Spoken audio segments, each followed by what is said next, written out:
छोटा भाई बड़े भाई से बोलने लगता है, भैया आज मेरा जन्मदिन है, जन्मदिन में क्या तोहफा दोगे? बड़ा भाई भी बड़े प्यार से बोलता है, भाई मैं बगल के गांव में पूजा के लिए जा रहा हूँ, जो कुछ भी दीक्षा भिक्षा मिलेगी वो सब तेरे लिए दे दूंगा। इतने में बड़ा भाई घर पर लौट के आता है, जब देखता है पूरा घर पूरा परिवार शमशान बना हुआ है। दोस्तों नमस्कार, आदाब, सत श्री अकाल। मैं प्रकाश इस सच्ची घटना के साथ आप सभी का स्वागत करता हूं। ये सच्ची घटना है उत्तर प्रदेश के देवरिया की। देवरिया में इस प्रकार की घटना ने पूरे देश को हिला दिया है। दो परिवार में ये झगड़ा होता है। झगड़ा की शुरुआत कैसे होती है? एक है अभयपुर टोला और एक है लहरा टोला। अभयपुर टोला का एक ऐसा व्यक्ति जिसको फोन आता है कि तुम्हारे खेत में एक सागौन का पेड़ है और वो पेड़ गिर गया है, कट गया है, जो भी है। फोन आता है तो फोन को रिसीव करने के बाद वो तुरंत जाता है खेत पर और अपनी बाइक को एक घर के सामने खड़ा कर देता है। जैसे ही उस घर के सामने बाइक को खड़ा करता है वो, तो उस घर से एक व्यक्ति निकलता है, बोलता है कि मेरे घर के सामने इस बाइक को खड़ा मत करो। जैसे ही वो व्यक्ति उसे बोलता है कि मेरे घर के सामने बाइक को खड़ी मत करो, तो वो प्रेम नारायण यादव नाम का व्यक्ति बोलने लगता है, क्या ये जमीन तुम्हारे बाप की है? इसी बीच दोनों में झगड़ा होने लगता है। इतने में प्रेम नारायण यादव उस व्यक्ति को एक थप्पड़ मार देता है। जिस व्यक्ति को वो थप्पड़ मारता है उसका नाम रहता है सत्य प्रकाश दुबे।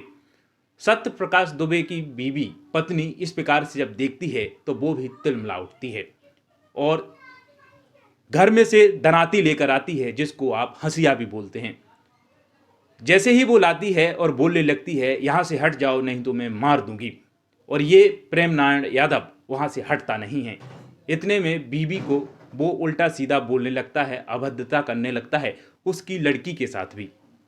प्रेम नारायण यादव इस प्रकार की हरकतें, इस प्रकार की बातें करता है कि उसकी बीवी को भी गुस्सा आ जाता है और उसकी बीवी के हाथ में जो दराती है, जो हंसिया है, उसको प्रेम नारायण के ऊपर लगातार वार करने लगती है।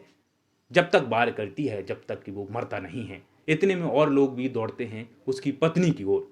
पत्नी चिल्लाने लगती है सत्य प्रकाश दुबे की कि तुम लोग भी आओ, तुम्हें भी नहीं छोड़ेंगे।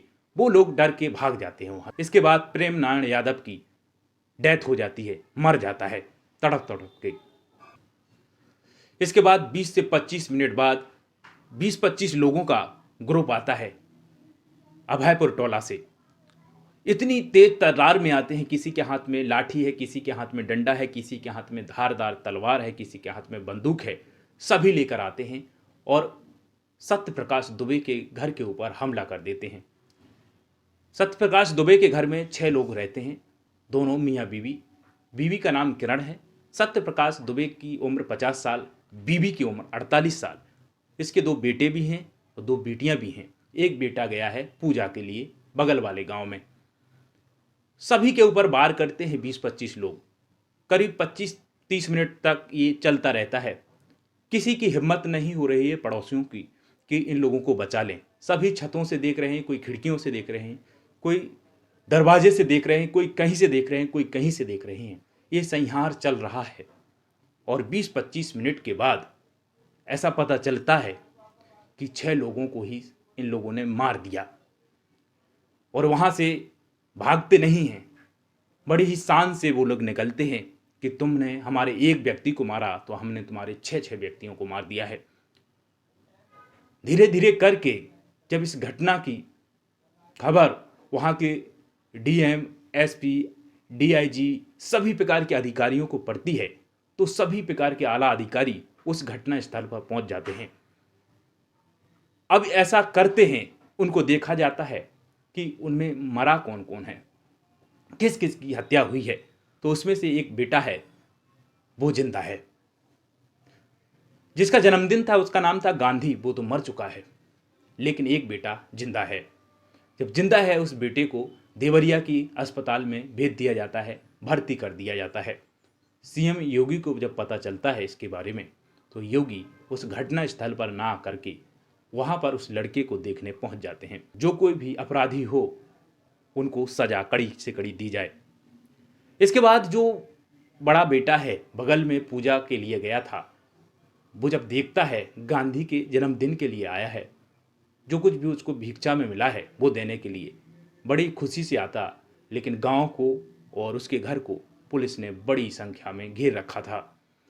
जैसे ही वो देखता है क्या हो रहा है, लोग चिल्ला रहे हैं, चीख रहे हैं, वो अपने घर पे देखता है तो उसका घर शमशान है। इस घटना को देखकर बेटा, जो बड़ा बेटा था, वो फूट फूट कर रोने लगता है। पोस्टमार्टम के बाद बड़ा बेटा उनका अंतिम संस्कार करता है। ये ऐसा दृश्य जिसको देखकर किसी का भी दिल पिघल जाए। एक बेटी थी, बड़ी बेटी सत्य प्रकाश दुबे की, जिसकी शादी हो चुकी थी, जिसका नाम सलोनी।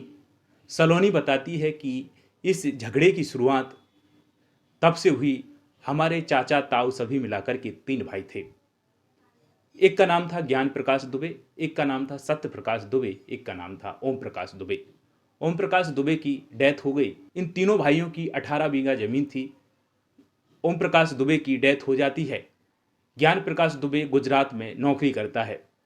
बताया जाता है कि ज्ञान प्रकाश दुबे और सत्य प्रकाश दुबे दोनों भाइयों में झगड़ा होता था आए दिन, और ज्ञान प्रकाश दुबे अपने भाई को नीचा दिखाने के लिए उस गांव का जो व्यक्ति था जिसका नाम था प्रेम नारायण यादव, उस गांव का जो व्यक्ति था जिसका बोलबाला था, प्रॉपर्टी का काम करता था और पूर्व जिला पंचायत सदस्य भी रह चुका था, उसके लिए 9 बीघा जमीन अपने हिस्से की उसको दे देता है। जब उसको दे देता है तो सत्य प्रकाश दुबे की और प्रेम नारायण यादव की हमेशा झगड़ा लड़ाई होती रहती है, और वो अपनी ज़मीन के लिए, अपने भाई की ज़मीन के लिए हर बार दरख्वास्त लगाता है, सरकार में जाता है, गुहार लगाता है। कोई कहता है कि ज्ञान प्रकाश दुबे ने कर्जा लिया था किसी व्यक्ति से 2.5 लाख रुपए। अब उस कर्जे को प्रेम नारायण यादव ने उस चुकाया था ज्ञान प्रकाश दुबे का, और उस कर्जे को चुकाने में उसने उसकी ज़मीन किसी भी प्रकार से हड़प ली थी। इस ज़मीन को निकलवाने के लिए सत्य प्रकाश दुबे हमेशा प्रेम नारायण यादव से बोलता रहता था, उसकी कंप्लेन भी करता था, लेकिन ये रसूख वाला व्यक्ति था, ये चलते पुर्जा व्यक्ति था, प्रॉपर्टी डीलर था, पूर्व जिला पंचायत सदस्य भी था, इसलिए कोई भी एसडीएम हुआ, तहसीलदार हुआ, कोई भी इसकी बातें नहीं सुनता था।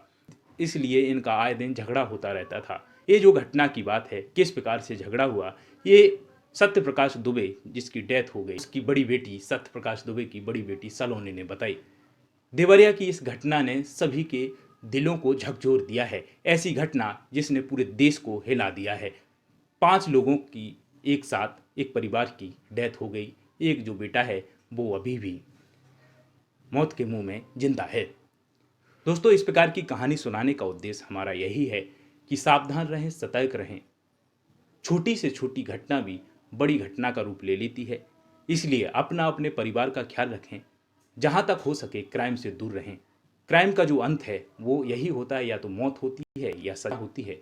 इसलिए अपने परिवार का ख्याल रखें। दोस्तों, अगली कहानी में हमारी मुलाकात होगी। तब तक के लिए नमस्कार।